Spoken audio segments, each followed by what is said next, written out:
고치셨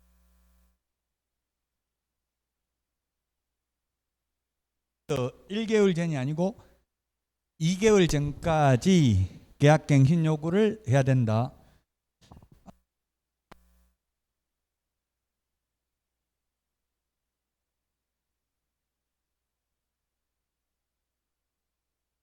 (78페이지) 문제풀이책 78페이지 개업공개사 등의 기본 윤리 보도록 하겠습니다.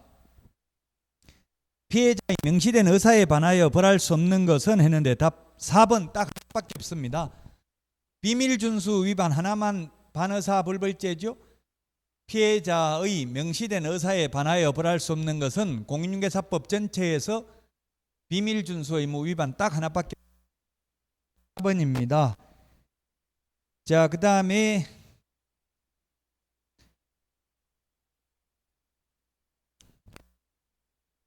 (20번) 보겠습니다. 20번 79페이지 옳은 것은 몇 개인가 했는데 비밀준수, 기업, 개업공개사 등에게 인정되는 것이다. 미연, 고소가 있어야 처벌할 수 있다. 고소가 있어야 처벌할 수 있다. 이게 틀렸네요. 고소 없어도 처벌할 수 있습니다. 피해자의 명시된 의사에 반하여 벌할 수 없는 죄입니다. 친고죄가 고소가 있어야 벌할 수 있는 거죠. 친고죄가 아니다. 지금 현재 우리나라 친고죄는 사자 명예훼손죄는 친고죄입니다. 죽은 사람 명예훼손. 전두환 전 대통령이 지금 사자 명예훼손죄로 재판받고 있잖아요. 그 신부를 악마라고 책에서 써가지고 돌아가신 신부님을. 그래서 친고죄인데요. 이게 니은은 친고죄는 고소가 있어야 벌할 수 있는 거고요. 반의사불벌죄는 고소가 없어도 벌할 수 있는데 단 피해자가 처벌을 원하지 않는다는 의사표시를 하면 그 의사에 반하여 벌할 수는 없습니다. 따라서 니은은 틀렸고요. 디귿은 비밀준수는 그 업무를 떠난 후에도 준수해야 되죠. 영원히 준수해야 됩니다. 리얼, 모든 비밀이 포함된다 했는데 업무상 알게 된 비밀입니다. 업무상 알게 된 비밀. 자, 그 다음에 비밀 누설하면 징역 또는 벌금입니다. 1년 이하의 징역이나 또는 1,000만 원 이하의 벌금이죠. 맞고요. 미염에 중개상물의 중대한 하자는 의뢰인과 관계에서 비밀에 해당하지 않는다. 확인 설명해야 되는 것은 비밀이 아니라고요. 뭐 시험에 나오진 않겠지만 수원지방법원 판례는 이런 게 있어요. 부부싸움 하다가 살인사건 났어요. 부인이 너 같은 인간하고 사느니 내가 그냥 떼내려 죽겠다 이렇게 하니까 남편이 내가 잘못해 네가 왜 죽냐, 내가 차라리 죽을게 이렇게 하고 말렸어요. 그러니까 부인이 그래 그럼 네가 뒤져라 하고 밀어버렸어요. 그래서 죽었어요. 그러니까 부인은 무서워서 거기 살고 싶지 않겠죠. 그래서 팔려고 내놨어요. 비밀 지켜달라고 했어요. 그 살인사건 났단 말 하지 마세요 했다고요. 그 개업공개사가 의뢰인한테 살인사건 났단 말을 해도 비밀 누설이라고 보기 어렵다는 이야기, 확인 설명을 위해서 필요하다면. 근데 현실적으로는 살인사건 났다 이런 말 할 수 있어요 없어요? 개업공개사가 살인사건 났다고 하면 아무도 살 사람 아무도 없죠. 말 못해요 현실적으로. 그리고 참 개업공개사는 어려운 부분이에요. 그 말 하면은 거래가 안 되고요. 말 안 하면 확인 설명 의무 위반이 된다고요. 특이하게다가 또는 확인 설명 이런 데다가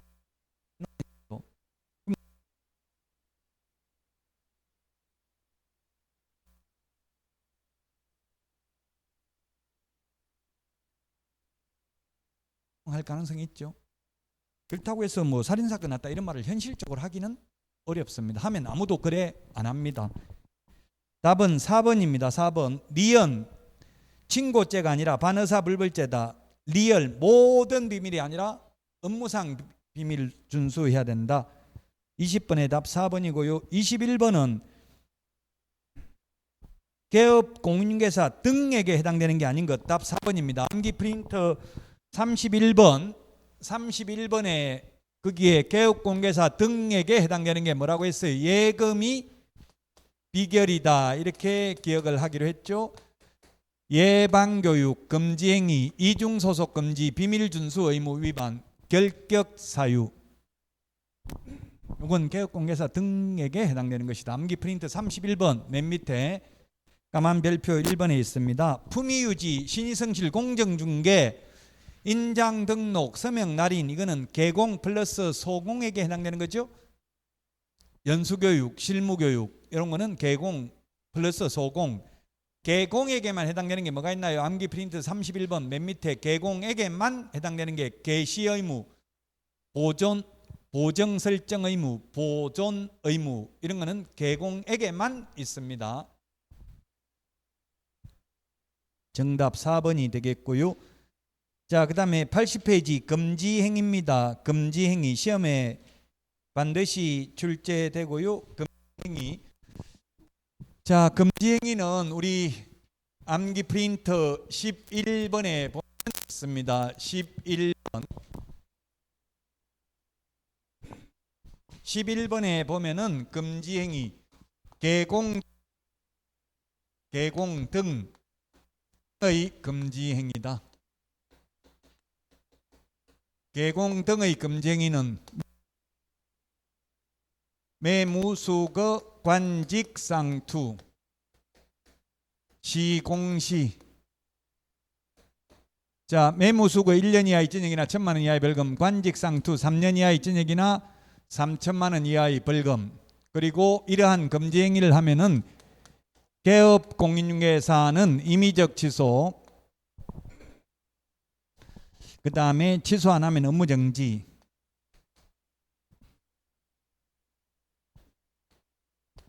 업무정지고요. 그 다음에 소속 공인중개사의 경우에는 자격정지 사유에 해당이 됩니다.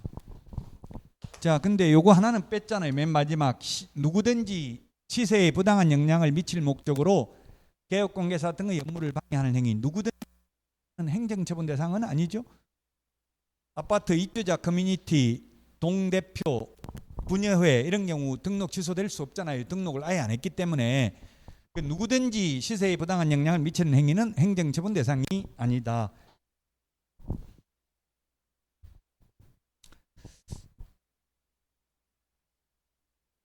자, 23번 문제 보겠습니다. 23번 문제. 그 22번은 답만 보면 3번 효력 규정이 아니라 단속 규정이죠. 직접 거래하면 안 되는데 직접 거래했다고 무효는 아니라고요. 매매계약 자체가. 단지 직접 거래를 한 개업공개사 등이 3년 이하의 전역이나 3천만 원 이하의 벌금을 받고 또 개업공개사라면 등록이 취소될 수 있을 뿐이지 매매계약 자체가 무효가 되는 건 아닙니다. 중개보수 초과해서 받았다고 그 매매계약이 무효는 아니죠. 처벌받을 뿐이에요. 중개보수 초과받은 사람 1년 이하의 전역이나 1,000만 원 이하의 벌금. 22번의 답 3번이고요. 23번 금지행위에 해당하지 않는 것은 했는데 1번 직접거래 금지행위고요. 2번은 중개보수 초과 금지행위고요. 3번은 분양 관련 증서 매매를 업으로 하거나 중개하는 행위 금지행위고요.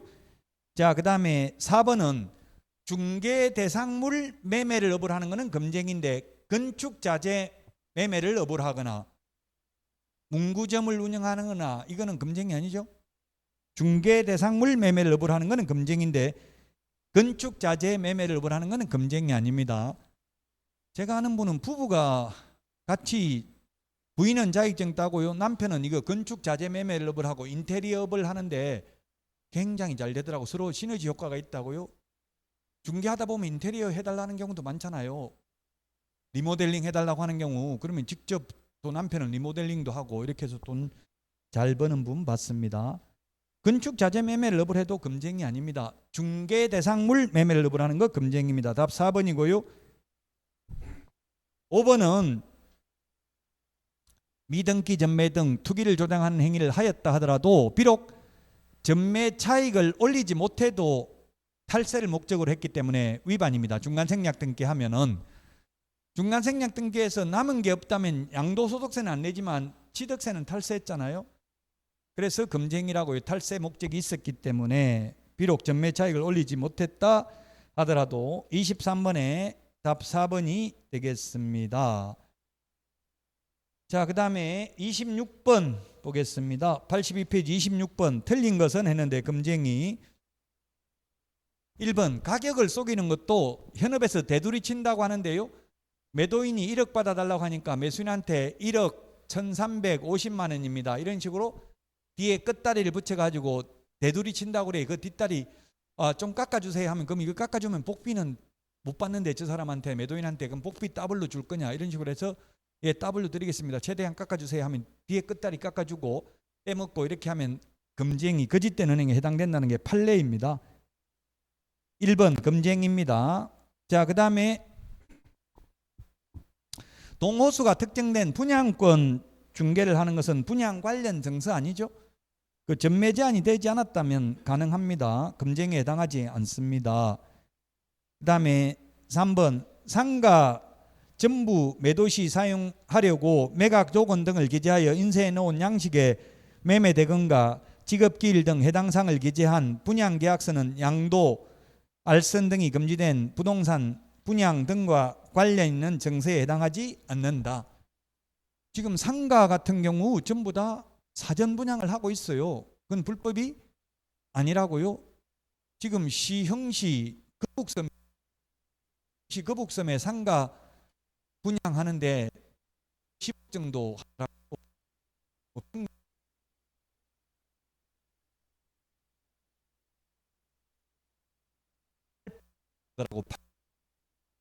그 분양 대행하고 받는 수수료는 중개니까 많이 받아도 상관없죠. 그리고 이 상가 분양 계약서는 분양 관련 증서가 아니기 때문에 불법 아니라고요. 그 중개해도 된다고요. 판례입니다. 4번 개업공개사가 자신의 자는 자식이죠. 자녀가 거주할 주택을 다른 개업공개사의 중개로 임차하는 행위는 금쟁이다. 직접 거래인데요. 다른 개업공개사의 중개를 통해서 거래하는 것은 직접 거래 아니죠. 4번이 틀렸습니다. 금쟁에 해당하지 않습니다. 5번 탈세 등 관계법령을 위반할 목적으로 미등기 부동산 매매의 중개하여 투기를 조장하는 행위는 금쟁에 해당한다. 예, 투기 조장 금쟁.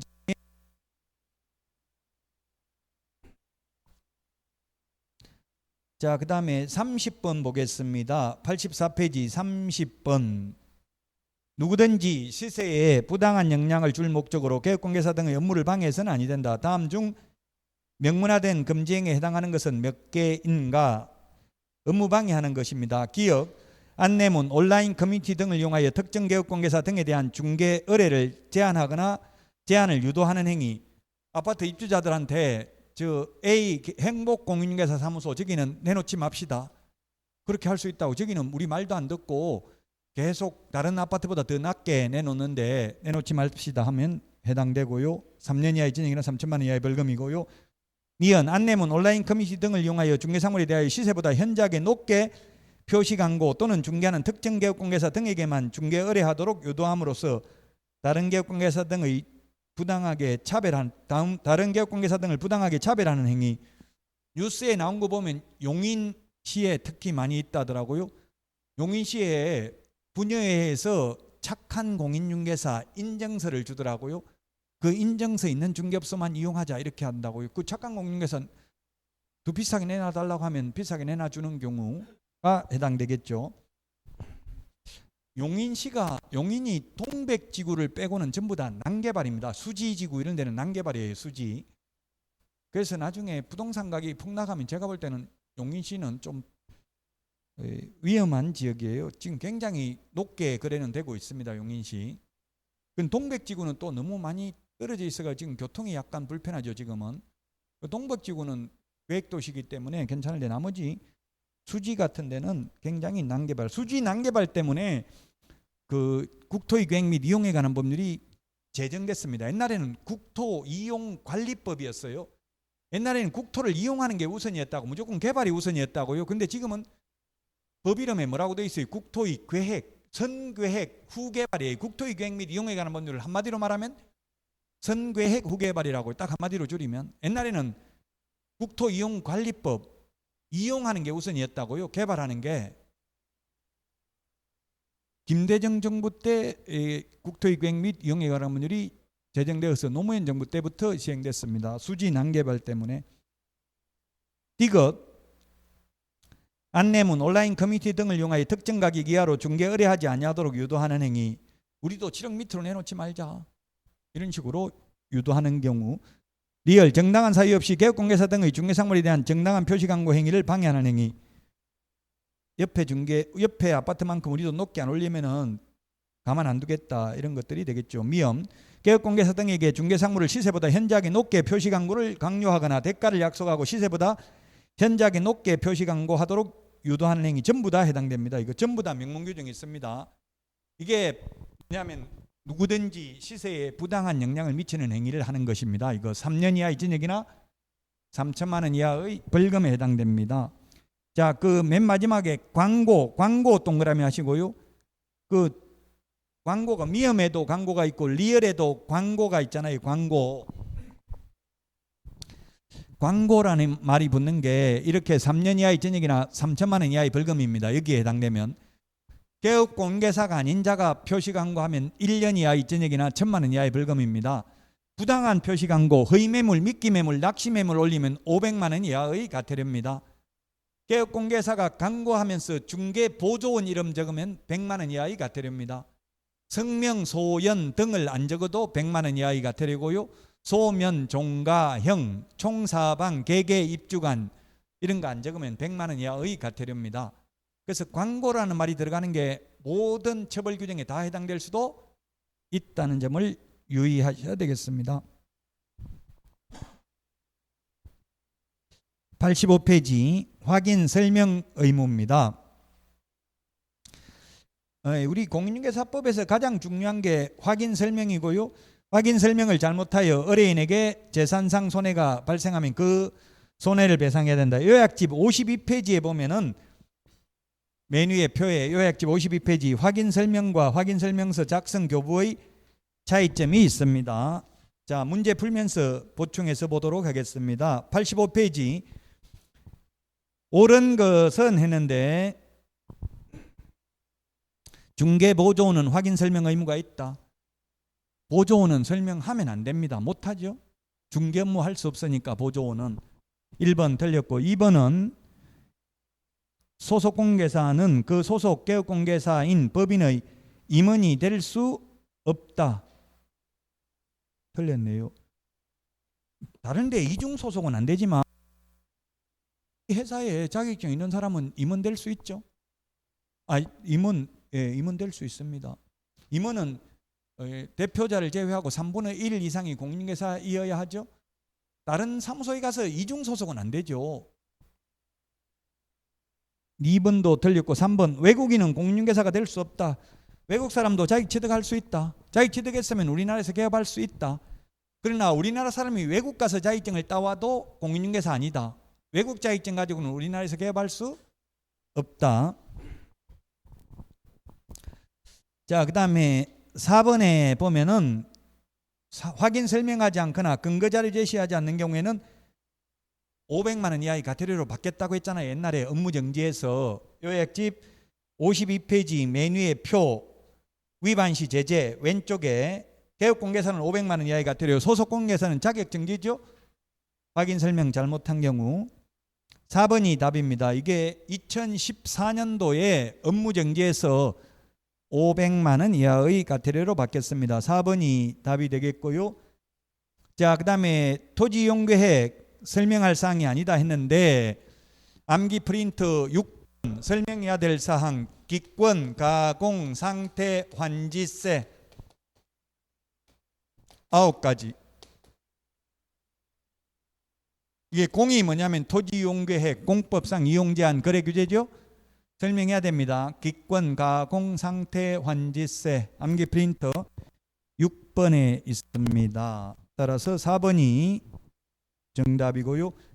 2번 문제 보겠습니다. 옳은 것은 했는데 1번 개업공개사는 선량한 관리자의 주의로서 중개상물 권리관계 등을 조사 확인할 의무가 있다.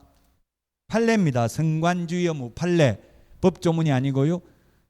성관주의 의무는 판례가 인정하고 있는데요. 대표적인 성관주의 의무가 뭐가 있느냐 하면은 매도인이 진정한 소유자인지 신분증, 등기사항 증명서, 등기필 정보를 통해서 확인해야 됩니다. 최소한. 근데 지금 현업에 있는 개업공개사님들이 등기필 정보는 확인 잘 안 하고 있죠. 현실적으로. 만약 등기필 정보를 확인 안 했다가 남의 물건을 팔아먹는 사기꾼한테 걸려들면 개업공개사가 손해배상 책임이 있습니다. 신분증만 위조하면 얼마든지 등기사항증명서는 떼보면 신분증을 제가 소유자가 아닌데 소유자 신분증에다가 제 이름, 제 사진만 갖다 붙여버리면 제가 주인 되는 거잖아요.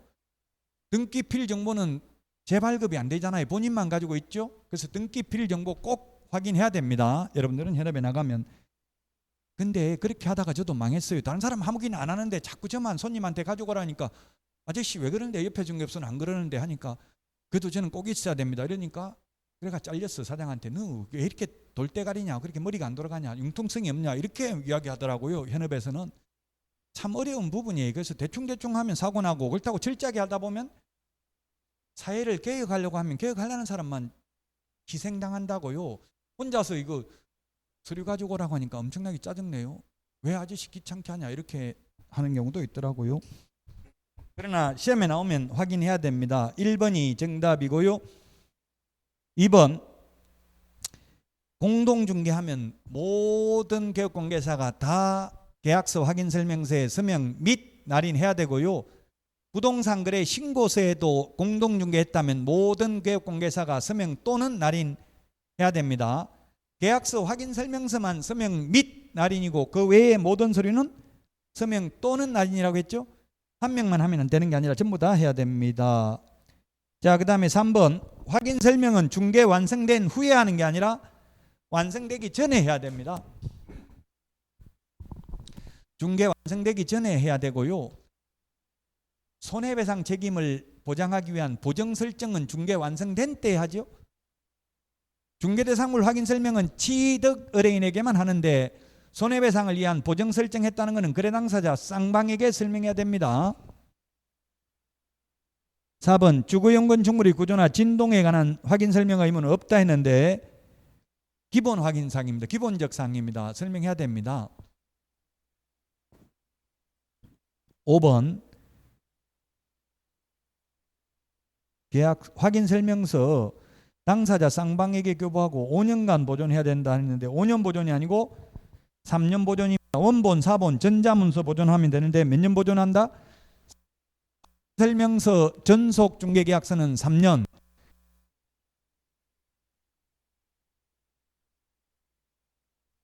사건카드, 매수신청대리 대상물 확인설명서, 매수신청대리 행정처분대장 모두 5년 보존이 되겠습니다. 5년 보존.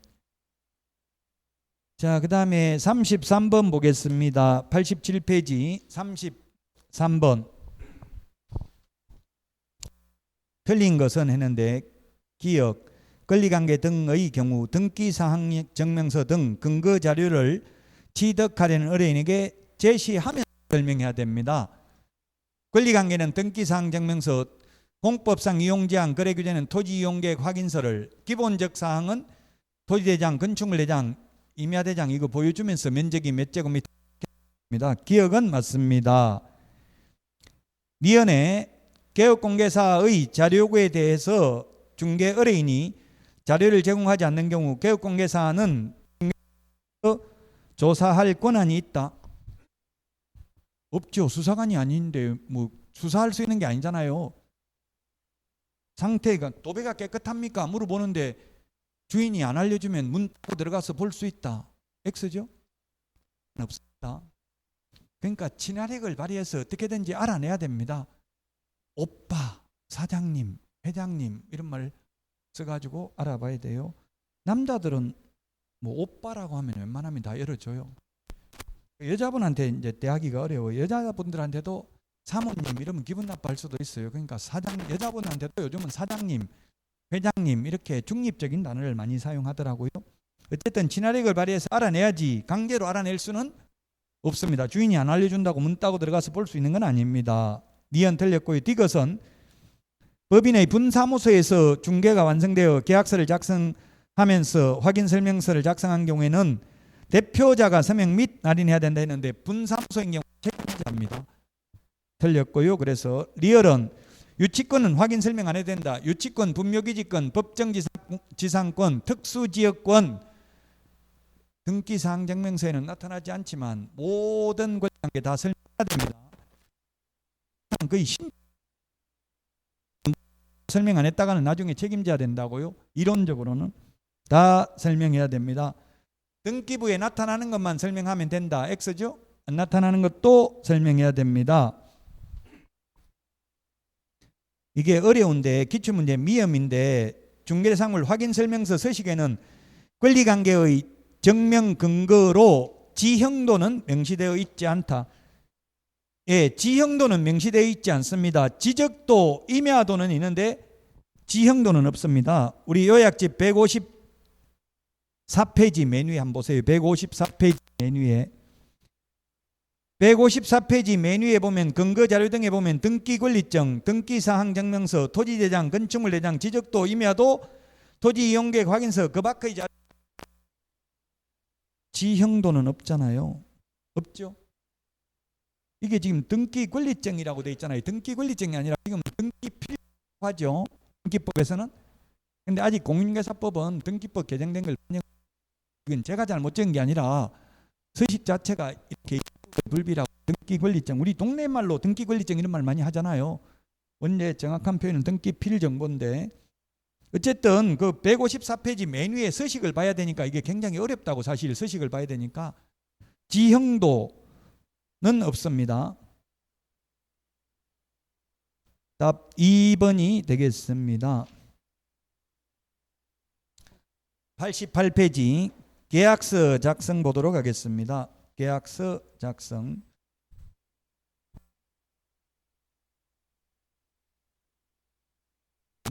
보겠습니다. 계약서 작성에 대해서 틀린 것이 1번 개업공개사 중개가 완성된 때만 계약서를 작성 교부해야 된다. 이게 대법원 판례가 있고 시험에도 나왔는데 왜 이런 말이 나왔냐 하면은 가짜 임대인, 가짜 임차인들이 계약서 다 적어 가지고 와가지고 이대로 대서만 해주세요. 그대로 적어주세요. 10만 원 드리겠습니다. 왜 그러냐? 공개사 명판이 찍혀 있는 걸 계약서 가져오라고 해서 왔습니다. 즉 직거래하면은 전세자금 대출 안 해줍니다. 금융기관에서 반드시 중개업소를 통해서 전세계약, 임대차 계약을 한 경우에만 전세자금 대출을 해줍니다. 전세자금 대출하면 어떻게 합니까? 그 계약서, 임대차 계약서 원본을 금융기관에 제출해야 돼요. 확정일자 받아가지고. 그러면 이사 안 해도 확정일자 먼저 받을 수 있어요. 그러면은 이사하는 날 주인 통장으로 입금이 돼요. 주인 통장으로. 세입자. 그럼 그걸 해보니까 보통 전세 중개를 해도 대부분은 전세자금 대출을 다 합니다. 현실적으로 거의 다. 근데 연세 드신 어르신들은 싫어해. 전세자금 대출 받는 거 싫어하는데 세입자 안 나가고 계속 공실로 비어 있으면 할 수밖에 없겠죠. 그럼 주인들은 연세 드신 분들 이거 내가 세입자가 안 갚으면 내가 책임져야 되는 거 아니냐, 이런 염려를 많이 해요. 근데 전세자금 100% 다 해주는 건 아니잖아요. 전세금이 1억이면 뭐 많이 해줘봐야 7천, 8천 이 정도밖에 안 해주죠. 100% 다 해주는 건 아니에요. 그러니까 크게 위험하지는 않다고요. 나중에 주인은 세입자한테 돈 내줄 때 금융기관에 확인만 하면 돼. 전세자금 대출 갚았습니까? 물어보고 안 갚았다고 하면 은행에 갖고 남는 돈만 세입자한테 내주면 되죠. 그 세입자한테 사기친 게 많이 있었어요. 세입자한테 주인한테 계약기간 2년인데 미리 나가면서 돈 다 받아가지고 나가는 거예요. 그러면서 뭐 예를 들면 한 6개월 남았으면 제가 6개월치 월세로 200만 원 드리겠습니다. 그러니까 나이 많은 건물주 좋아하잖아요. 지금 6개월 거면 미리 드리는데 지금 급하게 나가야 되겠습니다. 보증금 좀 내주세요 하니까 다 내줘 버렸어요. 아무 생각 없이. 은행 전세자금 대출 받은 거 생각도 안 하고. 근데 그게 한 5억 되는데 금융기관에 대출도 안 갚고 도망가 버렸어요. 그럼 주인에게 책임이 있다고요. 당연히 그 세입자는 뭐 사기죄나 다른 죄로 형사처벌 받겠죠. 근데 도망 다니고 안 잡히면 주인도 일정 부분 책임이 있다고요. 그 주인은 금융기관에 확인만 하면 돼요. 자, 이게 1번이 뭐냐면 결론은 가짜 임대인, 가짜 임차인이 그대로 적어달라고 해서 적어줬는데 실제로 진짜 임대인이 아니었다고요. 전세자금 대출만 해먹고 도망가면 금융기관이 개업공개사에게 손해배상 청구하면 개업공개사에게 손해배상 책임이 있다. 그러니까 중개 완성을 하려면 어떻게 해야 돼요? 임대인이 진짜 맞는지 신분증, 등기사항증명서, 등기필정보 이런 걸 다 확인하고 도장을 찍어줘야 된다고. 그냥 해달라는 대로 도장만 찍어주면 책임이 있다고요. 2번 개업 공인중개사는 거래계약서에 서명 및 날인해야 된다. 계약서 확인 설명서에는 서명 및 날인이죠. 그 다음에 3번 확인설명서 교부일자 계약서 필요적 예상이다. 우리 암기 프린트 9번 인물계약금 인권조교 교가 교부일자입니다. 확인설명서 교부일자 암기 프린트 9번에 있습니다.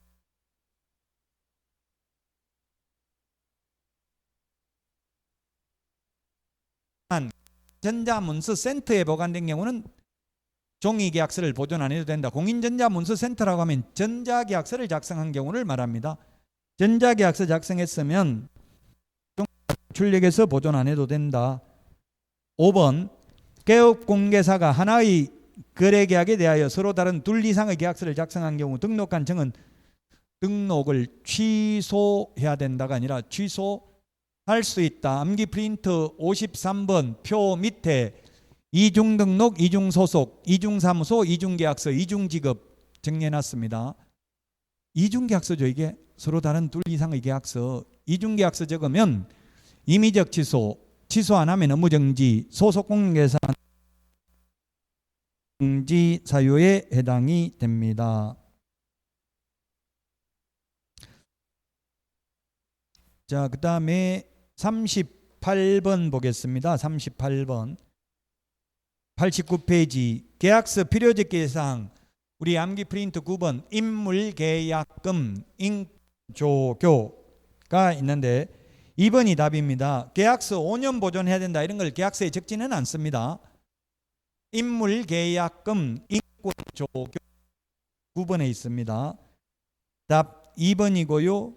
그 다음에 39번 틀린 것은 했는데 답은 3번입니다. 거래계약서 확인설명서는 개업공인중개사와 당해물을 수행한 소속공인중개사가 함께 서명 및 날인하죠. 계약서 확인설명서만. 그 외에 모든 및이 아니라 또는 날인한다. 3번이 틀렸습니다. 3번이 정답이고 4번도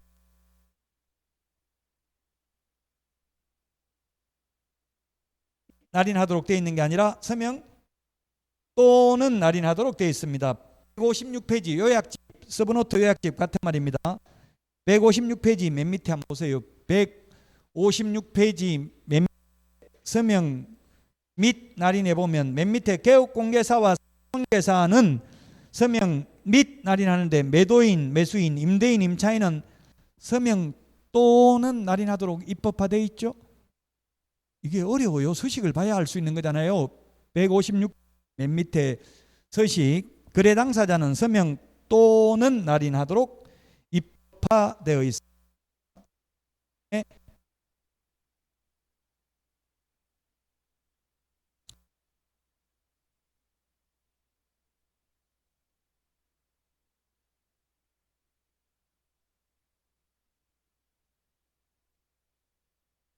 91페이지 1번 문제 보겠습니다.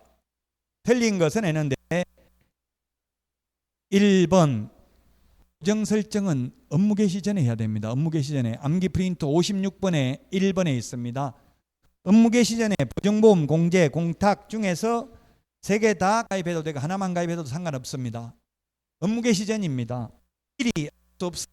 무등록 중개업자는 보정 가입 못하죠. 2번 보정의 변경은 효력 있는 기간 중에 변경할 수 있습니다. 효력 있는 기간 중에 2번 맞습니다. 만기 끝나야 1년 가입했다 하더라도 중간에 6개월 만에 변경 가능합니다. 그 다음에 3번에 만료되었을 경우에는 만료일까지 다시 가입해야 됩니다.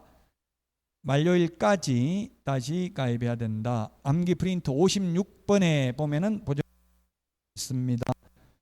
4번에 보정 설정 안 하면 등록을 취소할 수 있습니다. 임의 취소입니다.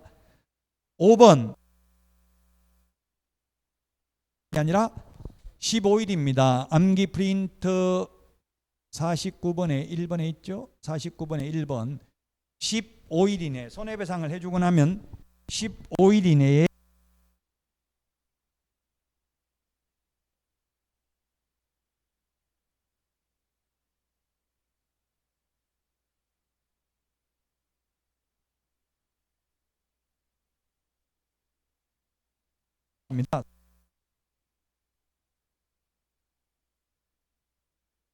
손해배상 책임과 보정 설정 시험에 두 문제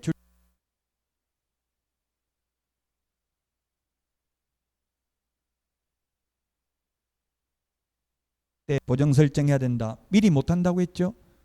등록 후 업무 개시 전에 암기 프린트 56번에 1번 미리 하고 싶어도 못합니다. 돈 있어도. 보정기관이 보정사실을 등록관청에 직접 통보한 경우에는 신고를 생략할 수 있습니다. 따라서 2번도 틀렸고요. 3번입니다. 공제계약이 유효하게 성립하기 위해서는 공제계약 당시 공제사고 발생 여부가 확정되어 있지 않아야 된다. 3번이 답입니다. 법 조문에는 없는데 암 걸린 사람이 암보험 가입할 수 있어요? 없어요? 없죠. 요즘 휴대폰으로 자꾸 연락 오더라고. 암보험 가입하라고. 제가 그래 지금 암 사기인데 가능해요 가입 이렇게 하니까 탁 끊어버리더라고요. 암 걸린 사람은 암보험 가입 못하죠. 불 내놓고 화재보험 가입 못하고요. 사고 내놓고 가입 못한다고. 공제사고 내놓고 공제 가입 못한다는 이야기예요. 사고 보험이라는 거는 미래의 불확실한 위험을 보장하기 위한 거지. 사망했는데 사망보험 가입 못한다고요. 자동차 사고 내놓고 자동차 보험 가입 못하죠.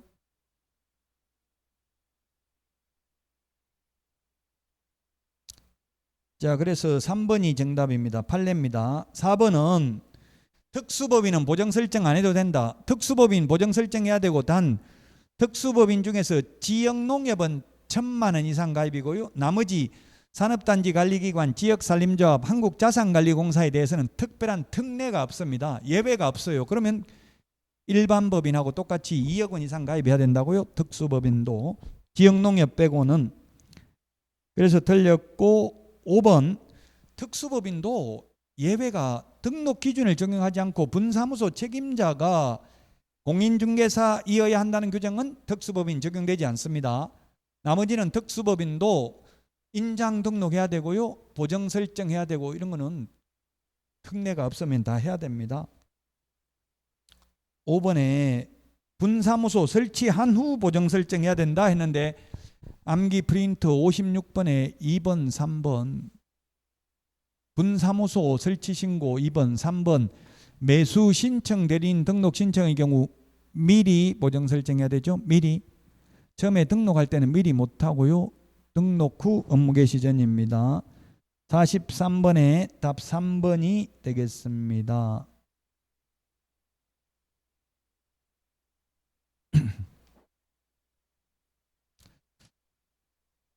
자, 그 다음에 45번입니다. 45번. 틀린 것은 했는데 45번 1번 중개 의뢰인이 손해배상금으로 보정보험, 공제금, 공탁금을 지급받고자 하는 경우에는 의뢰인과 개업공개사 간에 손해배상 합의서나 판결문 등을 제출해야 됩니다. 그냥 말로만 손해 발생했다고 하면 안 됩니다. 손해가 발생했음을 입증하는 문서를 제출해야 됩니다. 자, 그 다음에 이번에 이 공제는 보정보험 성격, 보험의 성격을 가진다는 게 판례입니다. 2번은 명문 규정은 없고요. 3번 지역농협은 1,000만 원 이상 보정 설정을 해야 되고요. 4번에 개업공개사가 보정보험의 방법으로 업무보정을 설정한 경우 보정보험회사는 업무보정 설정 한도 범위 내에서만 책임을 집니다. 자, 보정설정 금액 암기 프린트 52번에 맨 밑에 있는데 개인의 경우 1억 가입을 하죠. 여러분들이 1억 보험을 가입했는데 손해를 3억 그러면 보험회사는 1억만 배상을 하고 개업공개사는 3억 다 배상해야 되죠. 보험회사가 배상하고 남은 돈 2억은 개업공개사가 배상해야 되고 보험회사가 배상한 1억마저도 구상권 행사합니다. 개업공개사에게. 다른 학원에서도 질문하더라고요. 왜 구상권 행사합니까? 그럼 보험 뭐 때문에 가입합니까? 가입할 쓰잘데기 없는 거 전혀 가입할 필요 없잖아요. 돈만 버리는 거 아닙니까? 맞습니다. 그러나 이거는 책임보험이에요. 우리 자동차 책임보험 가입하기 싫어도 무조건 가입해야 되잖아요. 이것도 의무적으로 가입해야 돼요. 그럼 왜 구상권 행사하느냐? 안 하면 자동차 보험은 안 하는데 이건 하는 이유는 자동차 보험은 사고 내놓고 고의로 사고 낸 거는 배상 안 해줍니다. 음주운전하면 자동차 보험 안 되더라고 적용이. 저기 여기 올 때 앞에 차가 음주운전 차가 완전 박아놓고 못 빼게 해놨는데 음주운전했다는 거 괜히 말해가지고 알아서 개인끼리 해결하라더라고. 보험회사에서는 음주운전한 거는 보험금 안 준대요. 그러니까 구상권 행사 안 해도 됩니다. 근데 우리는 다른 보험은 고의로 사고 낸 거는 고의로 불낸 거는 화재 보험금 안 준다고요. 근데 우리는 고의로 중개사고를 내도 보험금을 줘요. 그래서 구상권을 행사할 수밖에 없다고. 행사 안 하면 1억 손해 입혔음을 확인합니다 해가지고 합의서 써준다고요. 1억 받아가지고 반반 나눠 먹자 이렇게 할 수도 있잖아요. 그래서 어쩔 수 없이 구상권을 행사할 수 있고요. 협회 공제 약관에 보면 개업 공인중개사의 고의 또는 중대한 과실이 있는 경우에만 구상권을 행사하도록 약관에 돼 있어요. 경미한 과실은 구상권 행사 안 합니다. 그래서 협회는 공제료가 더 비싸요. 서울보증보험은 무조건 구상권 행사합니다. 여러분들도 모르겠어요. 저는 협회 공제만 가입해 봤어요. 서울보증보험료는 1년에 10만 3천 원밖에 안 하고요. 한국공인중개사협회는 1억 가입하려면 공제료가 19만 8천 원입니다. 1년에. 1년 공제료가. 답 5번입니다.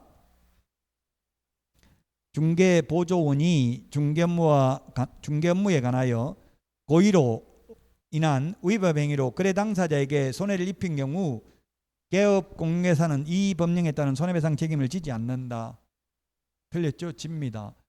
법 제15조 2항 고용인의 업무상 행위는 그를 고용한 개업공개사의 행위로 본다라고 되어 있습니다.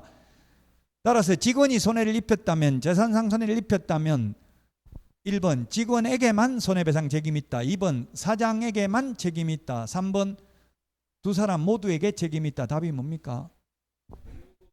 두 사람 모두에게 책임이 있고, 만약 사장이 잘못으로 손해를 입혔다면 사장에게만 책임이 있고 직원은 책임이 없습니다. 답 5번이 되겠습니다. 자, 47번. 오늘 47번까지만 하겠습니다. 47번까지. 다음 시간은 이제 문제 내드린 거 10문제 풀도록 하겠습니다. 자, 47번. 틀린 것은 했는데 분사무소가 5개 있네요. 금액이 얼마야 되냐 이 말이에요. 분사무소 5개. 분사무소마다 각각 1억 원. 된 사무소 얼마예요? 2억. 합하면 암기 프린트 52번에 보정 설정 금액 나와 있잖아요. 분사무소 5억. 주된 사무소 2억이니까 합계 7억입니다. 7억. 1번이 틀린 정답이 되겠습니다. 5억이 아니고 7억이라고요. 분사무소 5개면. 자, 그 다음에 2번 법인인 개업공개사의 주된 사무소는 물론 분사무소에서 중개사고로 인한 손해배상 청구에 대해서 중개 의뢰인은 보증기간을 상대로 법인인 개업공개사 전체 보정 설정 한도 내에서 배상 청구가 가능하다. 그러면 분사무소 5개 있는 법인이라면 7억까지 보험을 받을 수 있다는 이야기죠. 그럼 의뢰인 입장에서 보면 중개법인, 분사무소 여러 개 있는 중개법인을 통해서 거래하는 게 보험금을 받을 수 있는 금액이 더 늘어나겠네요. 현재 우리나라에는 거의 없지만 분사무소가 있는 법인은 그렇습니다. 아까 7억 이상 가입해야 된다고 했으니까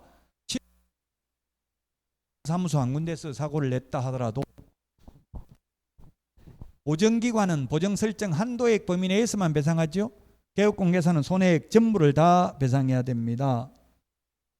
3번 손해 발생에 있어서 거래 당사자의 고의나 과실도 중요한 원인이 되는 경우 손해가 발생한 거래 당사자는 전체 손해액 가운데 자신의 고의나 과실로 발생한 손해액에 대해서는 개업공개사에게는 청구할 수 없다.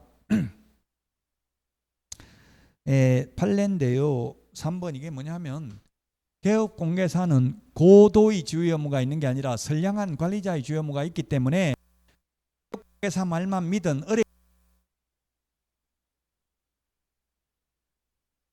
퍼센트 손해배상하라는 건 안 나옵니다. 판례가 절대. 의뢰인 가실 비율만큼 상계하고 50% 의뢰인 가실 비율만큼은 뺀다 이 말이에요. 2번은. 3번 손해 발생에 있어서 거래 당사자의 고의나 가실도 중요한 원인이 되는 경우 과실 비율만큼 공제하고요. 4번 판례는 협회 공제 약관에 공제 가입자인 개업공개사의 고의로 인한 사고의 경우까지 공제금을 지급하도록 규정한 것은 공제제도의 본질에 어긋나지 않는다고 보고 있다. 판례는 과실만 배상하는 게 아니라 우리는 고의도 배상을 한다고요. 그 대신에 구상권을 행사할 수 있습니다. 고의라는 것은 일부러 사고 낸 거죠. 과실은 부주의해서 모르는 거고요. 5번 개업공개사가 의뢰인에게 손해를 발생시킨 경우 의뢰인이 공제사업자에게 보전금 지급 청구를 하는 경우에 공제사고 발생 사실을 확인할 수 없는 사정이 있는 경우에는 공제사고 발생을 알았거나 알 수 있을 때로부터 3년이 경과하면 시효로 소멸된다. 아직 나온 적은 없습니다. 이거는. 네, 5번은 766조에 있다고요. 손해배상 소멸시효가. 손해가 발생한 날부터 10년, 손해가 있음을 한 날부터 3년. 민법이기 때문에 우리 시험에 나오진 않았어요. 5번 지문은. 답은 1번입니다. 어쨌든 분사무소는 사무소마다 각각 1억 원 이상 보정 설정을 해야 된다는 것은 주의를 하시면 되겠습니다. 자, 여기까지 하고 쉬었다가 보도록 하겠습니다.